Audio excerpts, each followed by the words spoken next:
एक गुरु के लिए तो ये बहुत ही अच्छा क्षण होता है जब उसका शिष्य उसके साथ में सवाल जवाब करे जी सर, जो उसने सीखे हों।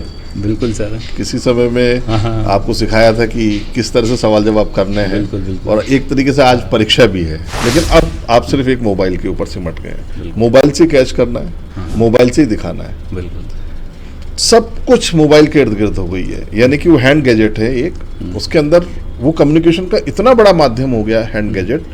तो उस हैंड गैजेट के अंदर मैं अखबार भी पढ़ लेता हूँ, मुझे प्रिंट की ज़रूरत नहीं है, मुझे एक पर्टिकुलर वो अखबार की ज़रूरत नहीं है जिसको मैं पन्ने पलटता था। मैं अगर एफएम सुनना है तो मैं उसमें एफएम भी सुन लेता हूँ।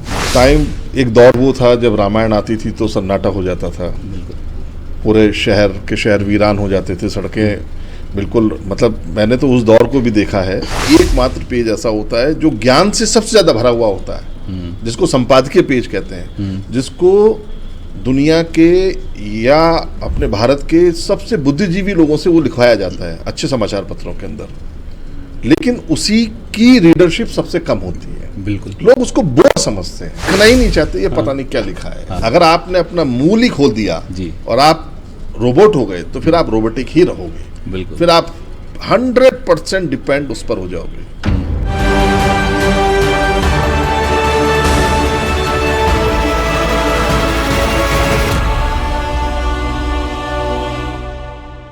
नमस्कार, मैं हूं राघव शर्मा और आप देख रहे हैं लोकमत राजस्थान का पॉडकास्ट स्पेशल। जैसा कि आप जानते हैं कि हमारी इस पॉडकास्ट की जर्नी में नित्य नए एक नए गेस्ट से हम आपको रूबरू कराते हैं, उनकी ज़िंदगी के बारे में, उनके तरीक़ों के बारे में, उनके जीवन जीने के तरीके के बारे में, उनकी लाइफस्टाइल के बारे में हम चर्चा करते हैं। और आज स्टूडियो में जो ख़ास गेस्ट हैं वो असल में बहुत ही अहम है, बहुत ही ख़ास है। वो मेरे लिए बहुत ख़ास है। मेरी पर्सनल लाइफ से मैं बात करूँ तो मैं काफ़ी इंस्पायर हुआ हूँ और मेरी ज़िंदगी में एक माइलस्टोन लाने के लिए उनका बहुत बड़ा अहम योगदान है। चूँकि हम सनातनी हैं, सनातन को हम फॉलो करते हैं, हिंदू धर्मावलंबी हैं, तो इसीलिए एक श्लोक के माध्यम से मैं उनका वेलकम करना चाहूँगा और आपको इंट्रो भी कराऊँगा। गुरुर् ब्रह्मा गुरुर् विष्णु गुरुर्देवो महेश्वरा गुरुर् साक्षात परम ब्रह्म तस्मै श्री गुरुवे नमः। संजय सर, बहुत बहुत स्वागत है हमारे गुरुजी और मेरे जर्नलिज़्म की फील्ड के गॉडफादर कहेंगे हम संजय सर। संजय सर, एक स्टूडेंट के नाते मैं बात करूं तो एक बहुत अहम मौका होता है, एक बहुत ख़ास मौका होता है कि जिसे शिक्षा दीक्षा ली, उसके साथ बैठ के इस तरह से पॉडकास्ट करने का, इंटरव्यू लेने का मौका बहुत कम लोगों को मिल पाता है। लेकिन एक गुरु के लिए तो ये बहुत ही अच्छा क्षण होता है जब उसका शिष्य उसके साथ में सवाल जवाब करे जो उसने सीखे हों। बिल्कुल सर। किसी समय में आपको सिखाया था कि किस तरह से सवाल जवाब करने हैं, और एक तरीके से आज परीक्षा भी है। बिल्कुल बिल्कुल, मैं चाहूँगा आप सभी का आशीर्वाद रहे, खासतौर से आपका आशीर्वाद रहे। मैं इस परीक्षा में उत्तीर्ण हूँ। तो चलिए सिलसिला शुरू करते हैं हमारे पॉडकास्ट का। देखिए, एक समय था जब जर्नलिज़्म था तो सही, लेकिन इतना बूम पे नहीं था, इतना सिस्टमैटिकली सेट नहीं था। तो आज का जो चर्चा का विषय है, मैं जर्नलिज़्म पे रखना चाहता हूँ, क्योंकि जर्नलिज़्म आपने ब्लैक एंड वाइट से ईस्ट वाइन कलर होते तक पूरा सिस्टम वो आपने देखा है, एक तरह से हम कह सकते हैं। हमने आपसे सीखा, पूरे बैच मेंबर्स ने आपसे सीखा, अलग अलग जगह हमने झंडे भी गाड़े, स्टूडेंट्स ने चीज़ें भी करी। जो युग बदल रहा है, प्रिंट मीडिया, इलेक्ट्रॉनिक मीडिया और एक आकाशवाणी। अब आज के ज़माने में बात की जाए, आकाशवाणी एफएम, प्रिंट मीडिया है, इलेक्ट्रॉनिक मीडिया के साथ में सोशल मीडिया का इनपुट आ चुका है, जो कि बहुत प्रभावी तरीके से लागू है। संजय गौर साहब की नज़रों से, संजय गौर साहब की ज़ुबानी किस तरह से एलैबोरेट करना चाहेंगे इस चीज़ को? देखो, मीडिया बेसिकली कम्युनिकेशन का माध्यम है। इसको हम मीडिया को सिंपल एक अगर भाषा में आप कहें तो कम्युनिकेशन का माध्यम है। अखबार कम्युनिकेशन का माध्यम, टेलीविज़न कम्युनिकेशन का, रेडियो कम्युनिकेशन का, सोशल मीडिया कम्युनिकेशन का माध्यम है। अब इस कम्युनिकेशन के माध्यम को अब आप पूरा कर लें तो देखिए, टाइम बदला है। टाइम एक दौर वो था जब रामायण आती थी तो सन्नाटा हो जाता था, पूरे शहर के शहर वीरान हो जाते थे, सड़कें बिल्कुल, मतलब मैंने तो उस दौर को भी देखा है कि जब यातायात के साधन बंद हो जाते थे। 1 घंटे लोग पर्टिकुलर वो रामायण देखा करते थे। रामायण भी एक ऐसा नहीं है, वो भी एक कम्युनिकेशन था, संवाद के जरिए कुछ सिखाने की चेष्टा थी। मीडिया के जो जर्नलिज्म का जो बदलाव आया, जो हमने देखा 90s का जर्नलिज्म देखा, जैसे मैं 95 से जर्नलिज्म कर रहा हूँ, तो 95 का जर्नलिज्म, 90 के दशक का जर्नलिज्म, फिर 2000 का, फिर 2010 का, 2020 का, ये जर्नलिज्म के जो पड़ाव आए, इसमें टेक्नोलॉजी तो बहुत अपग्रेड होती चली गई। टेक्नोलॉजी तो पहले बहुत बड़े बड़े कैमरे लेकर के हम दौड़ा करते थे, आपने देखा है, बीटा कैम, बड़े बड़े कैमरे देखते थे। लेकिन अब आप सिर्फ एक मोबाइल के ऊपर सिमट गए हैं। मोबाइल से कैच करना है, मोबाइल से ही दिखाना है, बिल्कुल सब कुछ मोबाइल के इर्द गिर्द हो गई है। यानी कि वो हैंड गैजेट है एक, उसके अंदर वो कम्युनिकेशन का इतना बड़ा माध्यम हो गया हैंड गैजेट। तो उस हैंड गैजेट के अंदर मैं अखबार भी पढ़ लेता हूँ, मुझे प्रिंट की ज़रूरत नहीं है, मुझे एक पर्टिकुलर वो अखबार की ज़रूरत नहीं है जिसको मैं पन्ने पलटता था। मैं अगर FM सुनना है तो मैं उसमें FM भी सुन लेता हूँ। मेरे को अगर कुछ भी सोशल मीडिया देखना है तो मैं उसको तुरंत, एप्लीकेशन बेस हो गए सब चीज़ें, तो सब चीज़ें कर लेता हूँ। तो उस समय पर मीडिया की चुनौतियाँ बहुत ज़्यादा हो जाती हैं। जब एक पहले क्या होता था कि टीवी के चैनल बदलते थे, अब तो सिर्फ स्लाइड करते ही आप सोशल मीडिया पर चले जाते हैं, स्लाइड करते ही आप रेडियो पर आ जाते हैं, स्लाइड करते ही आप अखबार पे चले जाते हैं।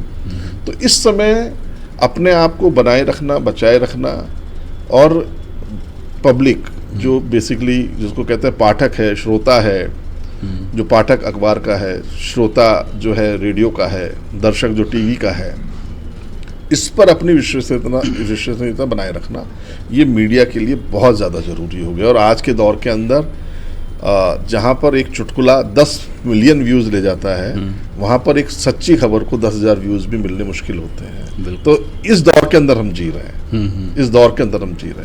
तो इसके अंदर ये चुनौती तो है, बहुत बड़ी चुनौती है मीडिया के लिए।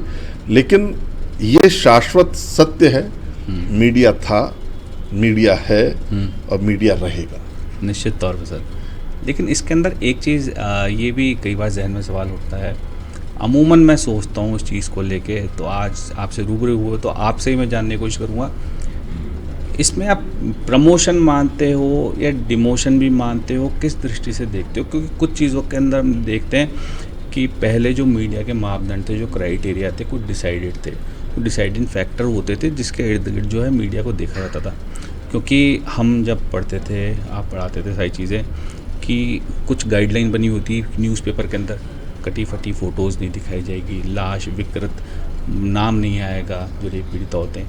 लेकिन आजकल के युग के अंदर देखते हैं सर, प्रतिस्पर्धा का युग हो गया, काफ़ी चीज़ें जो होती है क्राइटेरिया को क्रॉस करते हैं, गाइडलाइंस तोड़ते हुए चलते हैं, इसको किस रूप में? नहीं, देखिए मैं आपको एक चीज़ बताता हूँ, जनरेशन बदलती है, ठीक है, जनरेशन जब बदलती है हमेशा अखबार वो परोसेगा, टीवी वो परोसेगा जो लोग देखना पढ़ना चाहते हैं। मैं एक समय था जब पंजाब केसरी नंबर 1 था अखबार, बिल्कुल सर, उसके अंदर 4 पेज अलग से एक ग्लैमर के आते थे। और वो अगर उस समय के दौर के लोग जो इस समय पॉडकास्ट देख रहे होंगे उनको पता होगा कि आप बाल कटाने जा रहे हैं, तो वो वहाँ पर 4 पेपर को देख के बड़ा खुश होते थे, यानी कि हर एक के चेहरे पे मुस्कुराहट हो जाती थी, इसमें वो ग्लैमर आता था। धीरे धीरे करके बदलते गए, और वही जो 4 पेज थे, वही जो बड़े अखबार हैं उन्होंने उसको अडॉप्ट किया, यानी कि ग्लैमर को अडॉप्ट किया। उन्होंने अखबार को भी ग्लैमर में डाला, पहले ब्लैक एंड वाइट थे, फिर उसको कलर किया। ठीक इसी तरह से टेलीविज़न में आया। टेलीविज़न में अगर आपने देखा हो तो एक दौर था, जब एक दौर चला, जब ऐसे सीरियल आने लगे जो मिडिल क्लास की जो महिलाएं थी, उनको अमीर घरानों के जो रहनावा, जो उनका था पहनावा, रहनावा, जो भी था, उनको दिखाने लगे। तो वो ये फील करती थी कि ये मैं ऐसी ही महिला हूँ, यानी कि मैं घर की बहू हूँ, मेरी सास ऐसी है, मेरी ननद ऐसी है, वो सब, यानी कि जो दर्शक देखना चाहता है वो प्रोड्यूसर, वो एडिटर, वही लोग जो है, चाहे वो एग्जाम्पल सेट कर दिया वैसे, वो उसको दिखाते हैं और लोग उसी से पढ़ते हैं, देखते हैं।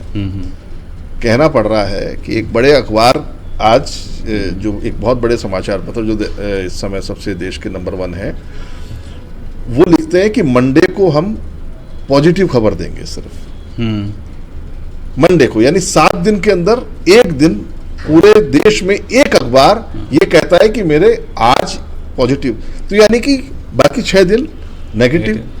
तो नेगेटिव का मतलब हुआ कि लोग क्या देखना चाह रहे हैं, क्या सुनना चाह रहे हैं। तो लोग अभी भी यही देखना चाहते हैं, हमारी आंखों के अंदर हम नेगेटिविटी देखना चाहते हैं, नेगेटिव सुनना चाहते हैं।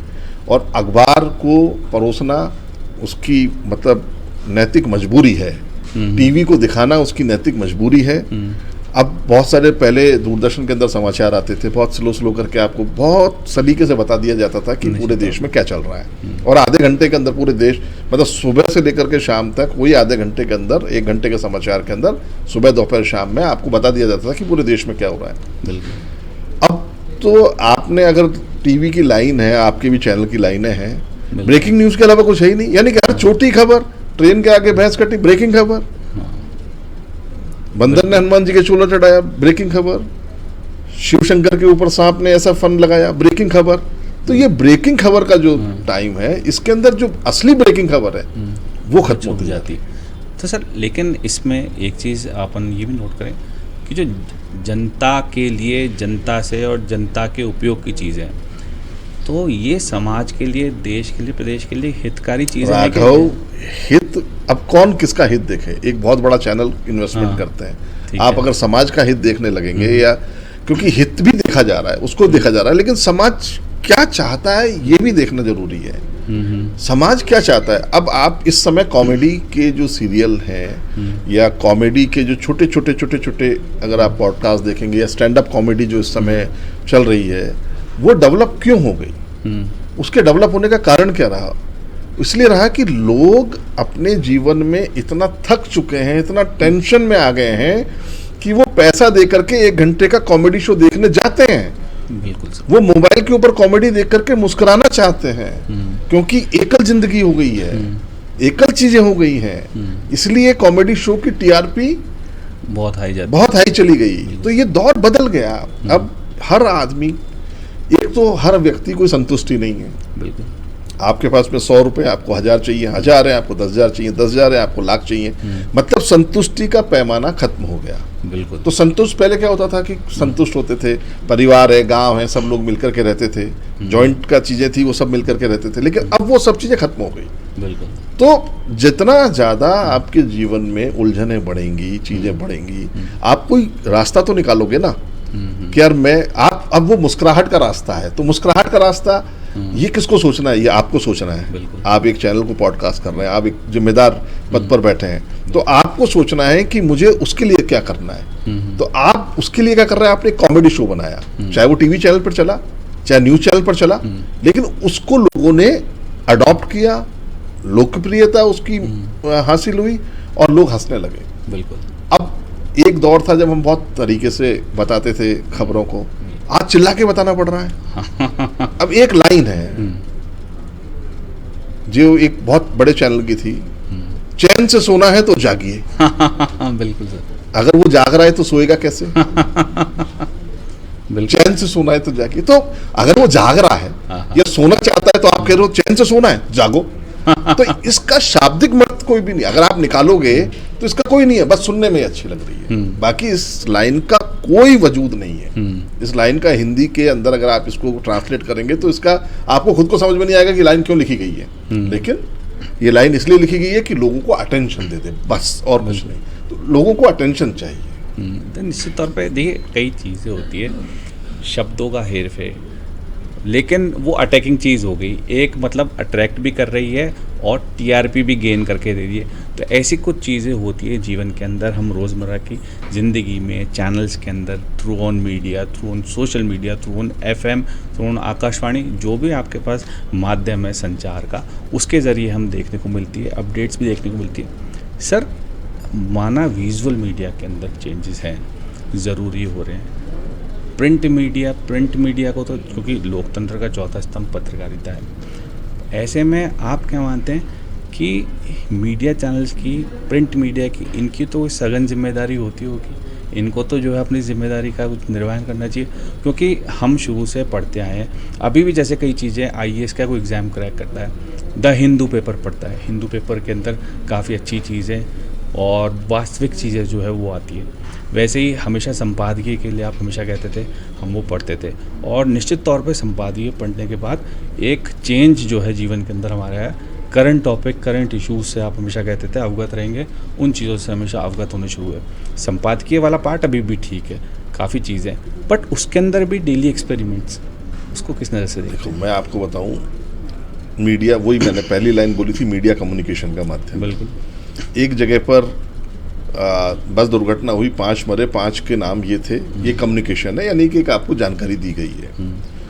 पूरे अखबार के 16 पेज में मैं उस समय भी कहता था कि एकमात्र पेज ऐसा होता है जो ज्ञान से सबसे ज्यादा भरा हुआ होता है, जिसको संपादकीय पेज कहते हैं, जिसको दुनिया के या अपने भारत के सबसे बुद्धिजीवी लोगों से वो लिखवाया जाता है अच्छे समाचार पत्रों के अंदर, लेकिन उसी की रीडरशिप सबसे कम होती है। बिल्कुल। लोग उसको बोर समझते हैं। आज केवल कल उसको बच्चे देखते पढ़ने, ही नहीं, उसको देखना ही नहीं चाहते, ये पता नहीं क्या लिखा है, ये अमेरिका भारत के संबंध, ये पता नहीं क्या है उनको, क्योंकि उनको तो चाहिए कि ट्रम्प क्या बोल रहा है, मोदी क्या बोल रहा है, उनको तुरंत वो मिल रहा है, लेकिन वो जाना ही नहीं चाहते, देखना ही नहीं चाहते क्या पॉलिसी होती है, फॉरेन पॉलिसी क्या होती है, चीजें। ये सिर्फ वही लोग, पहले हमारे बच्चे, हर आदमी उसको समझना चाहता था। अब केवल लोग या जो पीढ़ी है, जो हम कर रहे हैं, वो सिर्फ इतना सा ज्ञान लेना चाहती है जो उसकी नॉलेज के लिए, अभी के लिए जरूरी है। वो कहती है कि बाद में होगी तो मैं एआई से पूछ लूंगा। मुझे कुछ चाहिए कि मेरे को बुखार हुआ, हमें पहले पता लगता था क्रॉसिंग ले लो आप, एक शब्द होता था क्रॉसिंग ले लो, ठीक है। अब क्या होता है कि यार ठीक है, आपके बुखार भी किस तरीके का है, मैं एआई से पूछ लूंगा, एआई मुझे पूरा का पूरा सिस्टम बता देगा। तो हम इतने एडवांस हो गए, इतने एडवांस हो चुके हैं टेक्नोलॉजी के माध्यम से। हालांकि इसके साइड इफेक्ट बहुत बुरे भी हैं। बिल्कुल सर। इसके, क्योंकि किसी भी व्यक्ति के मन में नकारात्मकता बहुत जल्दी घर करती है। बिल्कुल। सकारात्मकता नहीं। बिल्कुल ठीक उसी तरीके से जिस तरह से आप रोड पर कार लेकर के जा रहे हैं और आप नाले के पास से गुजरेंगे तो आपको बदबू तुरंत आएगी, लेकिन आप किसी बगीचे के पास से गुजरेंगे तो आपको सुगंध उतनी नहीं आएगी। तो नेगेटिविटी इतनी ज़्यादा बढ़ती जा रही है, इतनी ज़्यादा बढ़ती जा रही है हर एक के दिमाग में। तो उससे क्या हो रहा है कि हमारा माइंड जो है वो पॉजिटिव सोच ही नहीं रहा, नेगेटिव। और मुझे हर चीज़ में नेगेटिविटी लग जाती है। कोई किसी ने हमको पानी पिलाया तो हम ये सोचते हैं यार ये पानी क्यों पिला रहा है। सबसे बड़ी बात है ना, क्योंकि हमारा नेगेटिव माइंड पहले सोच रहा है कि यार ये ऐसा क्यों कर रहा है। वो ज़्यादा डेवलप कोई आदमी, मान लीजिए कि जैसे बहुत सारे लोग भंडारा लगाते हैं या कुछ, किसी ने प्याऊ लगाई, अरे ज़्यादा पैसा आया होगा यार इसलिए लगा रहा है, धर्म कर्म कर रहा है, काम गलत करता होगा इसलिए भगवान का करता है। मतलब वो ये कभी नहीं सोचते कि यार इसके पास में, इसका पेट भर गया, इसके पास में इतना पर्याप्त है कि ये भी कर सकता है। शायद किसी के दिमाग में ये नहीं आती, अरे यार ये भ्रष्टाचारी होगा, अरे यार इसने गलत तरीके से पैसा कमाया होगा, इसने ऐसा किया होगा इसलिए तो ये ऐसा कर रहा है, इसलिए तो इसको भगवान की याद आ रही है। इस कारण से ये नेगेटिविटी। लेकिन वो जो पॉजिटिव लोग हैं, जो कम हैं, उनसे आप देखो कि उनके साथ आप बैठोगे, उनके साथ बात करोगे तो आपकी वाइब्रेशन उनके साथ में चलती चली जाएगी। बिल्कुल। आपको बहुत बड़े सत्संग की जरूरत नहीं है। ज्ञान की 4 चीजें ही आपको तुरंत अडॉप्ट, अगर आपके दिमाग में बैठेगी तो तुरंत अडॉप्ट हो जाएगी। तो नेगेटिविटी, लेकिन फिर मैं वापस कह रहा हूँ, अखबार, टीवी चैनल, रेडियो, इन सब को, ये भी एक अर्थ के साधन है। अब ये देखो, देश आज़ाद हो गया, महात्मा गांधी ने अपना अखबार चलाया देश आज़ाद कराने के लिए, देश आज़ाद हो चुका है। अब तो ये कम्युनिकेशन के माध्यम है, साथ में एंटरटेनमेंट के भी माध्यम है। या आपको एंटरटेन भी कर रहे हैं, एक आपको कम्युनिकेट भी कर रहे हैं। इसलिए जो दर्शक चाहेगा वो टीवी को दिखाना पड़ेगा, वो जो पाठक पढ़ना चाहता है वो अखबार को छापना पड़ेगा, नहीं तो वो आउटडेटेड हो जाएंगे और दर्शक तो हमेशा बदलते ही रहते हैं। तो सर ऐसे में क्या मैं ये चीज़ सही मानूं कि जो एक पहले वर्ग कहलाया जाता था बुद्धिजीवी वर्ग, उसमें कमी आई?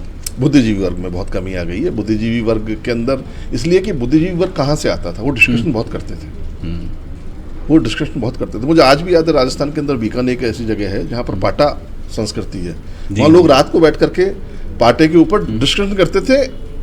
रूस यूक्रेन वॉर हो रहा है, पाकिस्तान भारत हो रहा है, ये चीज़ें हो रही है, ट्रंप ने ऐसा बोला, डेली का डेली वहाँ पर पाटा धीरे धीरे खत्म हो रहा है। क्योंकि जो नई पीढ़ी है वो पाटे पे नहीं आना चाहती। वो घर में कैद है, कमरे में कैद है, मोबाइल में कैद है, लैपटॉप में कैद है, उसके पास में वो उसी से, उस वातावरण से निकल के नहीं आ रहे। तो कई बार लगता है कि यार हम कैसे दौर में, जैसे मेरा जन्म कैसे दौर में हुआ, मेरे पिताजी से हमें संस्कार मिले, हम अपने बच्चों को नहीं दे पाए, या बच्चे उन्होंने उसको अडॉप्ट नहीं कर पाए। हमको समूह में रहना, समूह में खाना, समूह में मिलन करना, ये अच्छा लगता था। लेकिन जो नई पीढ़ी है, जो हमारी आने वाली पीढ़ी है, उसको एकल अच्छा लगता है। मैं, मेरी पत्नी, मेरे बच्चे, मैं। तो ये जो मैं, हमसे जो मैं हो गया, इससे ही बुद्धिजीवी की कमी आ गई। क्योंकि हर व्यक्ति, और यहाँ तो हर व्यक्ति सोचता है कि मेरे से ज्यादा बुद्धि किसी में नहीं है। हर व्यक्ति ये सोचता है। पहले ये सोचता था कि यार इसके पास ज्ञान है, उसको मैं ले लूं। अब आदमी सोचता है कि मैं ज्ञान दे दूं। तो इसलिए ये बहुत बड़ा फर्क आ गया। हमसे मैं का फर्क बहुत, ये वापस आएगा। देखिए सर्किल है, ये वापस लोगों को पता लगेगा कि क्योंकि हम की परिभाषा के अंदर खुशी बढ़ती है तो दुख भी बढ़ते हैं। मैं की परिभाषा में खुशी भी मेरी है, दुख भी मेरा है। खुशी आएगी पता नहीं चलेगा, दुख आएगा पहाड़ की तरह आ जाएगा। तो हमसे मैं जो हम बन गए, इस कारण से बुद्धिजीवी और ये सब चीज़ों की धीरे धीरे कमी आती जा रही है। और आगे आने वाले समय में ये शब्द विलुप्त सा हो जाएगा। शायद अगली पीढ़ी जब आएगी, उसके बाद की जो अगली पीढ़ी आएगी, तब बुद्धिजीवी नाम का कोई वर्ड नहीं रहेगा कि यार हमारे यहाँ पर ये बुद्धिजीवी थे, ऐसे लोग थे। हम पढ़ा करेंगे, और वो भी पढ़ना भी कोई नहीं चाहता। अब तो सिर्फ देखना चाहता है, और वो भी कम समय में। उसके पास टाइम नहीं है। आप 5 मिनट में कुछ समझा सकते हो तो समझा दो, बस स्क्रॉल कर देंगे तुरंत 1 मिनट में। उसको अगर आपके मतलब ये टेलीविजन में कहा गया है कि यदि 10 सेकंड तक आप दर्शक को रोकते हो तो वो अगले 10 सेकंड देखता है। बिल्कुल सर। यदि आपने 10 सेकंड उसको नहीं रोका तो तुरंत स्क्रॉल कर देगा, स्विच कर देगा, अन्य चैनल पर चला जाएगा। तो ये बहुत इंपॉर्टेंट है। तो जो अपन पहले स्टडीज़ में पढ़ते थे, टेलीविज़न को हमको इडियट बॉक्स बोला जाता था, पहले इडियट बॉक्स कहा जाता था। अब टेलीविज़न को क्या परिभाषा देना चाहेंगे? टेलीविज़न रहा ही कहाँ है। पहली बात तो टेलीविज़न खत्म हो गया। देखिए अब आप तो टीवी किसके घरों में है? जो नए घर बन रहे हैं उसमें टीवी की जगह नहीं है। वहाँ पर टीवी की कोई जगह नहीं है। हर टीवी तो अपने मोबाइल में आ गया है। आज भी इडियट बॉक्स है, आज भी वो इडियट बॉक्स है। पहले हम कहते थे, आज वो बनाता है।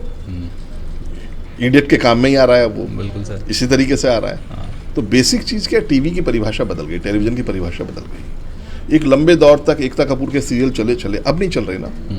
उसको भी डेवलप करना पड़ा। बिल्कुल। अब तो ग्लैमर आ गया। ग्लैमर क्या, मतलब आप उसको पॉर्न टाइप कह दीजिए कि पॉर्न को का आधा रूप तो हम मोबाइल में आ ही रहा है। अडल्ट कंटेंट आ रहा है पूरा। 18+ अगर आप लिख करके किसी भी सर्टिफिकेशन करते हैं तो आपको पूरा का पूरा मिल रहा है। अच्छा, उसको लोग एक्सेप्ट कर रहे हैं, वो गलत भी नहीं है। लोग देख रहे हैं, सुप्रीम कोर्ट भी उसकी दे चुका है। हमारे भारत का सिद्धांत भी कहता है। अब हम उस दौर में नहीं जा सकते वापस कि ये तो गलत था, ये ऐसा था, ये वैसा था, बहू आए तो घूंघट में आएगी, 4 लोग बैठे तो घूंघट में बैठेगी। वो दौर बदल चुका है। और मुझे लगता है कि हमको भी वक्त के साथ बदलना चाहिए। अगर हम नहीं बदले तो आप अकेले हो जाएंगे। आप धीरे धीरे करके अकेले होते चले जाएंगे। बिल्कुल। आपके पास में परिवार नहीं रहेगा। आपके पास परिवार नहीं रहेगा, क्योंकि आपको तो उसी सिचुएशन में ढलना है। ठीक उसी तरीके से मीडिया को भी उसी सिचुएशन में ढलना है, और ढल रहा है। और जो ढल रहे हैं वो तरक्की कर रहे हैं, उनकी टीआरपी बढ़ती चली जा रही है, उनकी लीडरशिप बढ़ती चली जा रही है।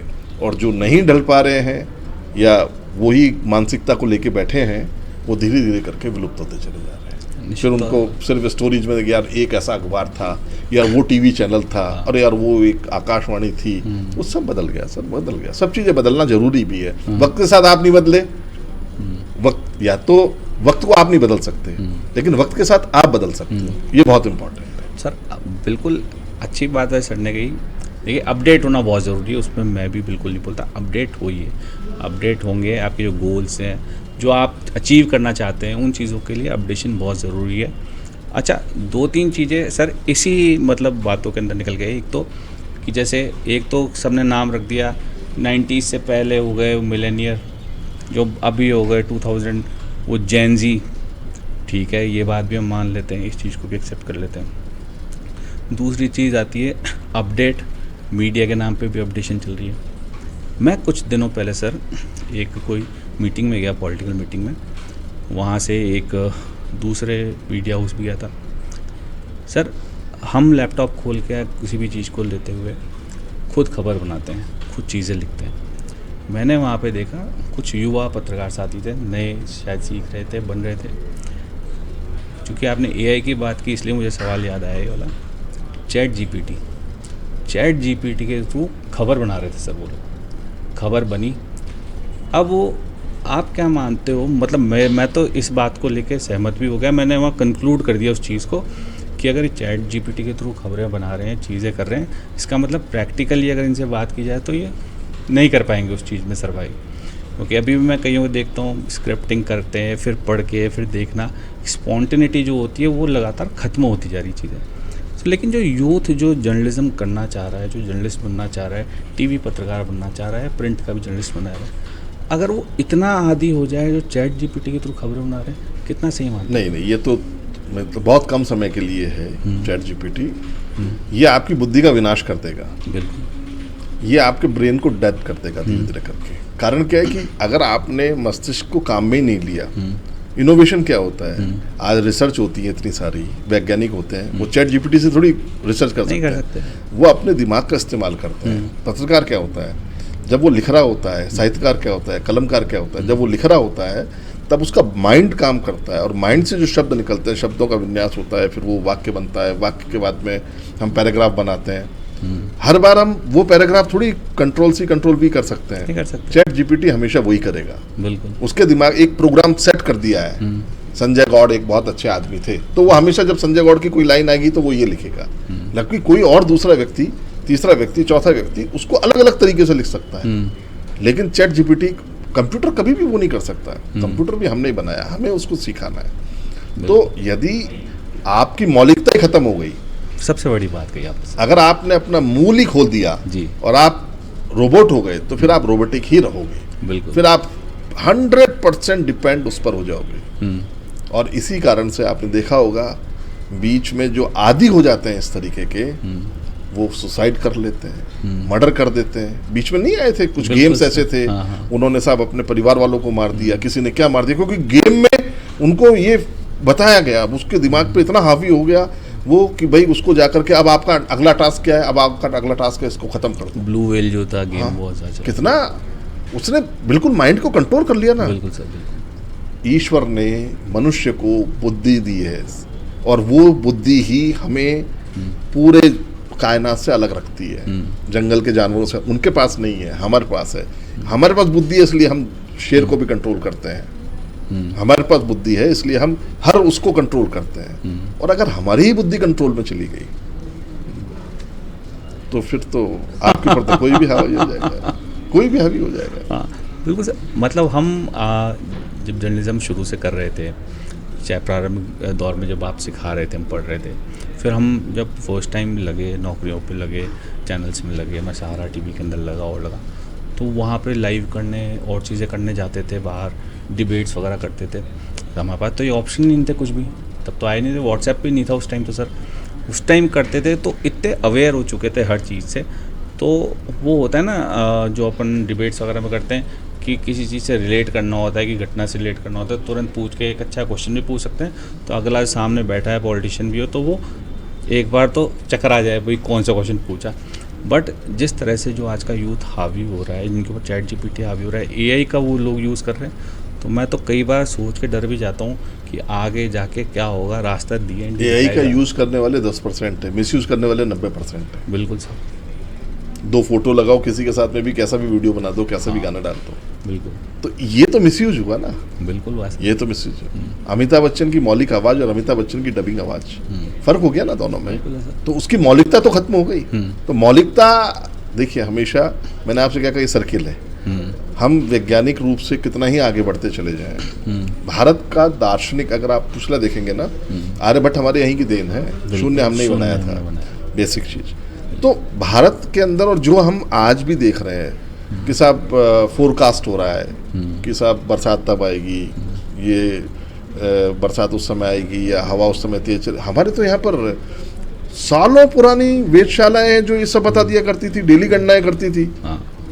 तो ये सिस्टम तो मतलब ह्यूमन बेस्ड सिस्टम था ना, हाँ, मानव करता था है ना। यहाँ पे। आपके जयपुर में है, दिल्ली में है, इस तरीके के। तो उस समय ग्रह नक्षत्रों की गणना जो आज हम कंप्यूटर पे बैठ के ज्योतिषी के अंदर नहीं होता है, बहुत सारे सॉफ्टवेयर आ गए, अपना नाम लिखो, ये लिखिए, वो शुक्र आपके ये चलेगा, वो दिन का बता देंगे, महीने का बता देंगे, वो फेल होती हुई दिखती है, वेदर वो तो फोरकास्ट मैं तो ये कह रहा हूँ कि ये तो सब चीजें हैं, लेकिन बिल्कुल सर। उस समय हम ये सब चीजें कर चुके हैं, यानी वैज्ञानिक आधार हर चीज का है।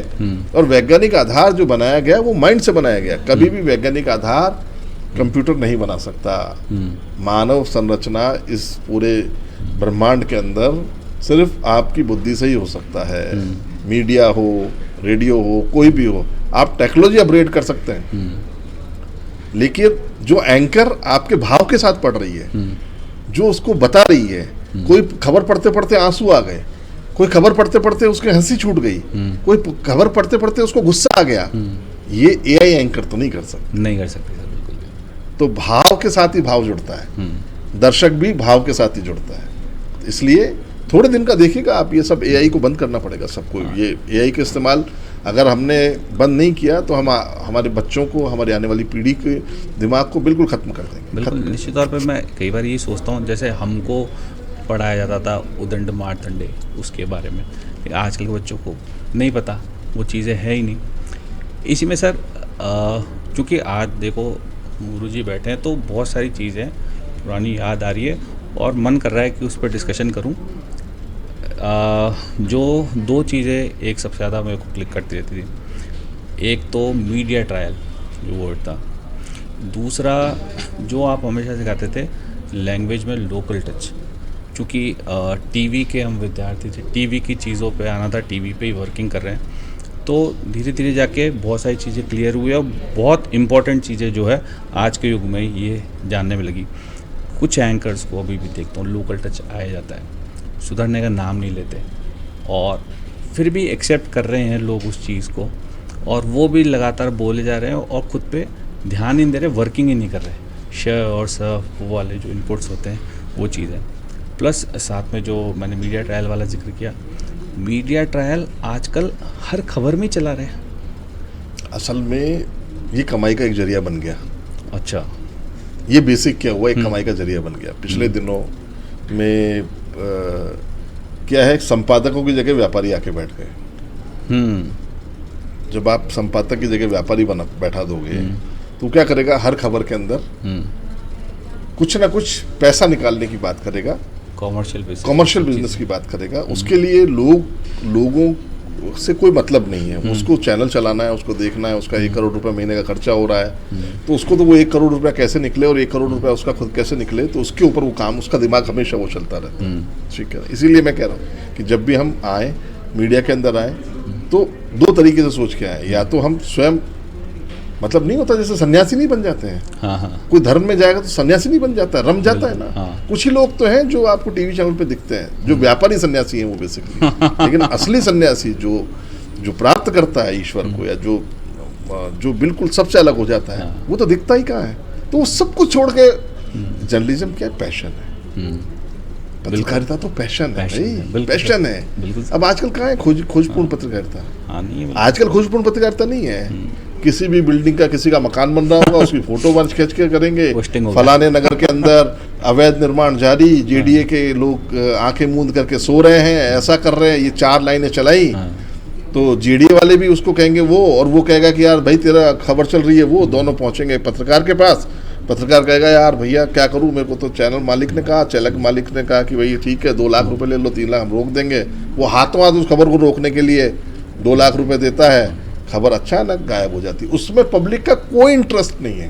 बिल्कुल सर, मेरा क्या इंटरेस्ट होगा कि कोई एक्स कॉलोनी के अंदर कोई मकान बन रहा है, उसमें मेरा क्या इंटरेस्ट होगा? मुझे मेरी पॉलिसी से मतलब है, मेरे घर में लाइट नहीं आ रही उससे मतलब है। आप मुझे बताओ कि आज आपके लाइट आएगी या नहीं आएगी, चीज़ें होंगी कि नहीं होंगी, कैसे होगा, आपकी रोड कब बनेगी, ये चीज़ों पर तो कोई नहीं है फोकस। कोई एक्स क्या कर रहा है, परसों वाई क्या कर रहा है, तो कॉमर्शियल को काट रहा है। व्यापारी को मारने पर तुला हुआ है। इस कारण से मीडिया का कद घटता भी चला जा रहा है। आप देखिएगा, मतलब ये मुझे बहुत इस पॉडकास्ट में कहते हुए, मतलब अपने आप को, क्योंकि हमने उस मीडिया के उस दौर को देखा है, बहुत इस तरह से मेरे को पीड़ा भी होती है कि लोग चैनल देखना बंद कर रहे हैं। आप देखना टीआरपी धीरे धीरे कम होती जा रही है। बिल्कुल सर। चिल्लाहट नहीं देख रहे, आप चीख चीख के कहोगे तो वो नहीं सुना जाएगा सर। मैं बहुत तेज चीखने लग जाऊं, कुछ करने लग जाऊं, तो मुझे न्यूसेंस की वैल्यू होती है, एक न्यूसेंस है वैल्यू। तो न्यूसेंस मतलब कोई भी आदमी आप देखना कि बाजार के अंदर कोई 4-5 गालियां देने लग जाएगा तो लोग उसको देखेंगे, लेकिन वो रोज गाली देगा तो उसको रोज नहीं देखेंगे, फिर कहेंगे अरे पागल है। बिल्कुल ठीक उसी तरीके से मीडिया की स्थिति होती जा रही है। आप कितना ही चीखो, कितना ही चिल्लाओ, उससे हम मतलब हमें वो डेकोरम तो वापस लाना पड़ेगा आने वाली पीढ़ी के लिए, क्योंकि पुरानी पीढ़ी तो हमसे दूर होती जा रही है मीडिया से। आने वाली पीढ़ी हमें देखना नहीं चाहती है, वो तो लाइव शो कॉमेडी देखना चाहती है जाकर के, वो अपने तनाव को दूर करना चाहती है। आप उसमें तनाव भर रहे हैं, उसको उल्टा और टेंशन दे रहे हैं कि ऐसा हो गया, खबरें झूठी दे करके, गलत दे करके। तो गलत खबर देना हमारी जिम्मेदारी नहीं है। हमारी जिम्मेदारी तो सही देना है, सच्ची देना है।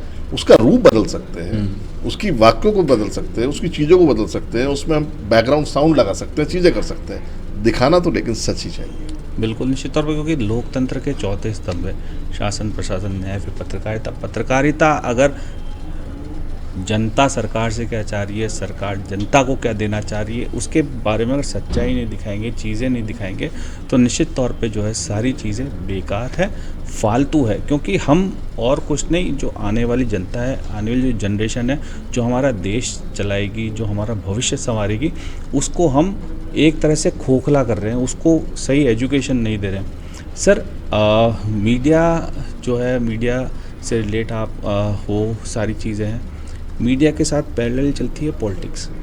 पॉलिटिक्स के अंदर भी जो है अप्स एंड डाउन सारी चीज़ें आपने देखी, उसको किस तरह से आप देखो, पत्रकारिता और पॉलिटिक्स को आप अलग अलग मत लो, क्योंकि पॉलिटिकल खबरें, पॉलिटिकल लोगों के बारे में जानना, ये एक कंटेंट है बहुत बड़ा। बिल्कुल बहुत बड़ा कंटेंट है। आप देखना, जब एक बड़े समाचार पत्र में मैं काम करता था, तब एक हमने नया प्रयोग किया था कि जब प्राइम मिनिस्टर अटल जी आते थे, कहीं भी जा रहे थे, उस समय अटल जी प्राइम मिनिस्टर बने थे, तो हम उनका शेड्यूल देते थे। अटल जी इतने बजे यहाँ एयरपोर्ट पहुंचेंगे, इतने बजे ये करेंगे। फिर हम देते थे अटल जी खाना क्या खाएंगे। अच्छा, लोगों का इंटरेस्ट है उसमें डब्बे में, वो हमने बॉक्स शुरू किए थे। अच्छा, कंटेंट पॉलिटिक्स के अंदर क्या होता है, पॉलिटिकल लोग क्या है, आम जीवन जीते हैं आज, है ना, ठीक है। तो लोगों का रुझान उसमें रहता है, एक पब्लिक फिगर कोई भी हो, उसके ऊपर लोगों को जानने का, और उनके लिए वो क्यूरियसी है। मैं दाल रोटी खाता हूँ, शाहरुख खान क्या खाता है, मैं दाल रोटी खाता हूँ, या मेरे आज घर में आलू की सब्जी बनी है। आज मुख्यमंत्री भजन लाल जी वहाँ गए और उन्होंने दाल बाटी चूरमा खाया। दाल बाटी चूरमा बहुत हमारे घरों में बनता है, सबके घरों में बनता है, सब चीज़ें हैं, लेकिन मुख्यमंत्री ने खाया, वो एक खबर है, और उस खबर का दर्शक भी है। वाह यार, मुख्यमंत्री जी ने यार ऐसे बैठ के खाया, तो मुख्यमंत्री जी दाल बाटी खाएंगे। कोई सोचता भी नहीं है कि सोने की बाटी तो खा नहीं सकते, आटे की बाटी खाएंगे। भाई मुख्यमंत्री भी हमारे से ही है, हमारे जैसे ही है, वही मानव शरीर है, सब चीजें हैं। तो लेकिन लोगों का रुझान उसमें रहता है, तो पॉलिटिक्स से आप अलग नहीं कर सकते। दूसरा, अपने कम्युनिकेशन को बढ़ाने के लिए हर पॉलिटिकल आदमी को भी मीडिया की जरूरत होती है। बिल्कुल, अपनी अपनी बात कहेगा कहाँ, चाहे अच्छी है चाहे बुरी है, बोलेगा तो सही कहीं पर। अब उसने विधानसभा में बोला या लोकसभा में बोला, राज्यसभा में बोला, तो वो तो 500 लोगों ने सुना, 200 लोगों ने सुना। पूरा जो भारत है या राजस्थान है या हमारा उसका विधानसभा क्षेत्र है, लोकसभा क्षेत्र है, उसके लोग कैसे जानेंगे, वो सब तक तो नहीं पहुंच सकता। मीडिया इसका जरिया है। तो इस तरीके से अब वो मीडिया, सोशल मीडिया है, टीवी मीडिया है, रेडियो है, सब है उसमें शामिल है, सारा मीडियम हो गया।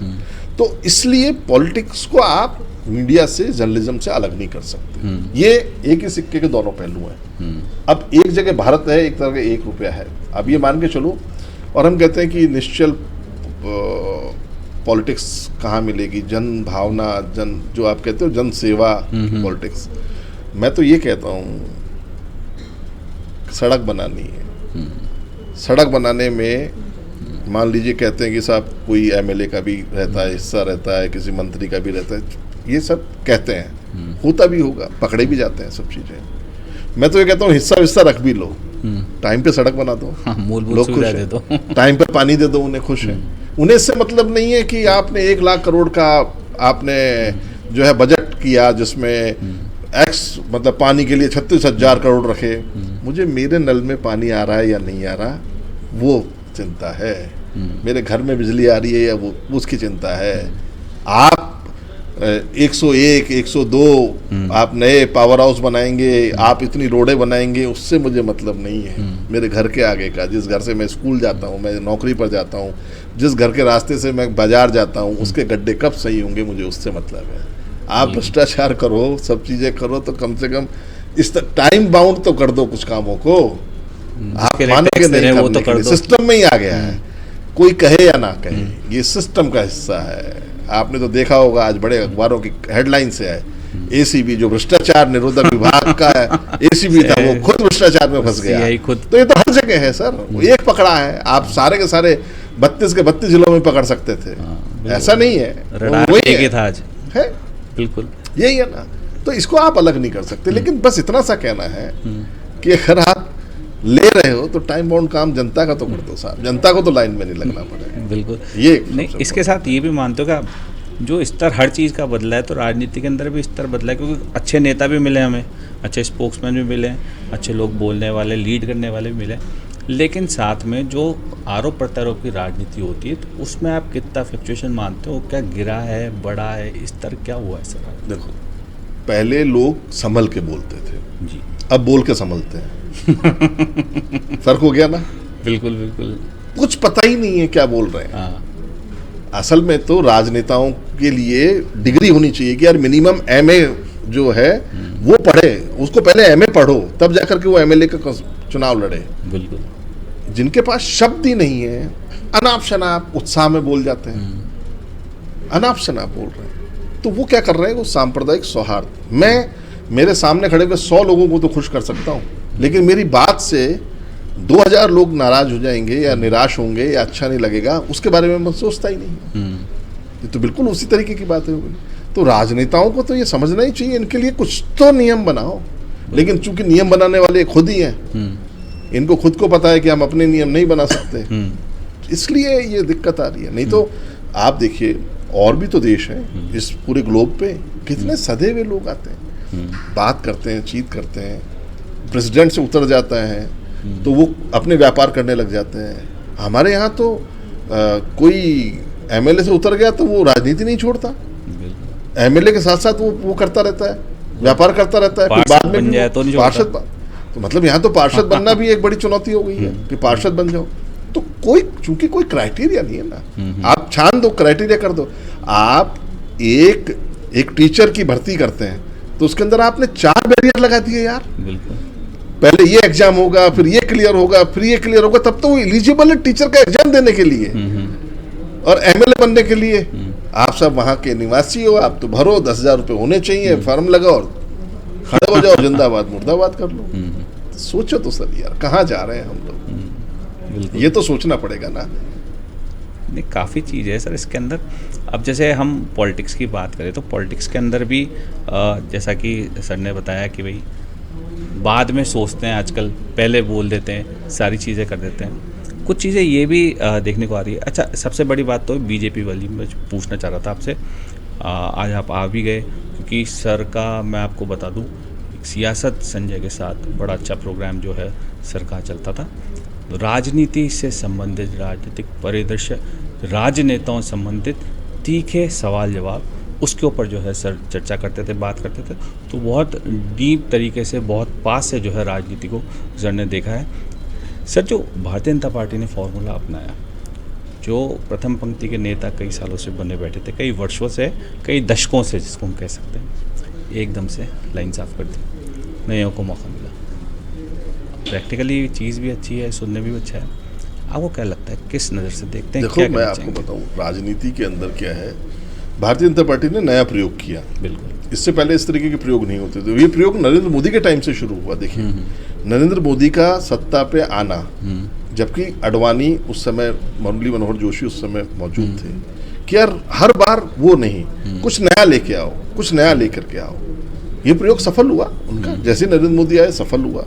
उसके बाद कंटिन्यूस फिर नरेंद्र मोदी, चूंकि उसके बाद में आपने देखा होगा पूरे बीजेपी में, पूरे वर्ल्ड, जब उस समय तो सिमटी हुई थी, कांग्रेस सबसे ज़्यादा थी, ठीक है, इन्होंने नए प्रयोग किए, मौके दिए, युवाओं को मौके दिए, नए लोगों को मौके दिए, अचानक किसी को मौका दे दिया, ठीक है, और ये साबित कर दिया कि सिस्टम आप बैठोगे तो आप सीख जाओगे, आप चलाना भी सीखोगे। हो सकता है आपको 2 महीने लगे, 4 महीने लगे, 6 महीने लगे, लेकिन हम केवल और केवल इसलिए कि साहब मैं एक्स चीफ मिनिस्टर था इसलिए मिनिस्टर बनूंगा, मैं पूर्व मुख्यमंत्री था, मैं पूर्व पार्षद था इसलिए पार्षद बनूंगा, तो ये तो फिर जो दरी पट्टी उठाने वाले हैं, नारे लगाने वाले, वो तो जिंदगी भर उनकी कमी होगी ना सर। बिल्कुल तो होगी सर। आज इस प्रयोग से हर आदमी ये सोच रहा है, हो सकता है यार कल मुझे कुछ कह दें, कल मुझे कोई काम दे दें, और जो सत्ता में बैठे हुए लोग हैं उनको ये लगता है कि कहीं मैंने कुछ काम नहीं किया तो मुझे हटा दिया जाएगा, मैं दोबारा नहीं आऊंगा, हो सकता है मंत्री ना बनूं। ये जो है चुप, आपने देखा होगा एक बड़े मंत्री, बिल्कुल जो बहुत बड़बोला मंत्री कहलाते थे है ना, आपने इंटरव्यू लिया था उनका सबसे पहले। सत्ता का लालच आपको चुप भी करता है, बिल्कुल, क्योंकि आपको पता लग गया कि आपके ऊपर भी है जो आपको हटा सकता है। पहले आप स्वयंभू थे, किसी को ये नहीं था कि वसुंधरा राजे को कोई हटा सकता है, किसी को ये नहीं था, वसुंधरा जी ही बनेंगी। लेकिन जब वसुंधरा जी ने पर्ची खोली, जिसको आजकल ये सब लोग कहते हैं पर्ची सरकार, तो वसुंधरा जी ने जब पर्ची खोली तो वसुंधरा जी तो खुद हैरान हो गई कि चौथी पंक्ति में खड़ा हुआ भजन लाल, चौथी पंक्ति में खड़ा हुआ भजन लाल, फर्स्ट टाइमर, और ये कहां से आ गया? आप सोचो तो सही सर। तो आपसे नहीं, और भजन लाल जी को भी नहीं पता। हाँ, नहीं पता। भजन लाल जी को तो ये लग रहा है कि यार चलो बहुत अच्छा हुआ कि मैं विधायक बन गया, पहली बार में विधायक, मेरे को टिकट मिल गया, टिकट मिलने के बाद मैं जीत गया, बिल्कुल, बहुत बड़ी बात होती है। बिल्कुल सर। लेकिन चीफ मिनिस्टर अचानक, अब क्या कमी है भजन लाल जी में, बताइए? नहीं, कोई कमी है? बहुत आपको ऐसा लगता है कि कोई ये साहब ये कोई नौसिखिया चीफ मिनिस्टर है? बिल्कुल नहीं, कुछ नहीं है कि साहब वसुंधरा जी होती तो पता नहीं क्या हो जाता, और भजन लाल जी है तो सर ये नहीं है। और जब आप परिवर्तन करेंगे, एक जगह पर अगर पानी भरा है तो उसमें बदबू आएगी, आप हमेशा ध्यान रखना, और बहते हुई नदी के अंदर कभी भी स्मेल नहीं आएगी। ये राजनीति के अंदर हर जगह पर, अगर कल मैं इस कुर्सी पर था, आज तुम उधर बैठे हो, कल तक मैं उधर बैठा करता था, तो मैं ये सोचूं कि मैं ही मैं लूंगा, नहीं, कभी देने की भी सोचूंगा। बिल्कुल। तो ये एक परिवर्तन बहुत जरूरी है राजनीति के अंदर, और ये बहुत अच्छा प्रयोग है मेरे हिसाब से। तो एज ए जर्नलिस्ट अगर मैं इस प्रयोग को देखता हूँ तो ये बहुत अच्छा प्रयोग है, चीज़ों का प्रयोग है।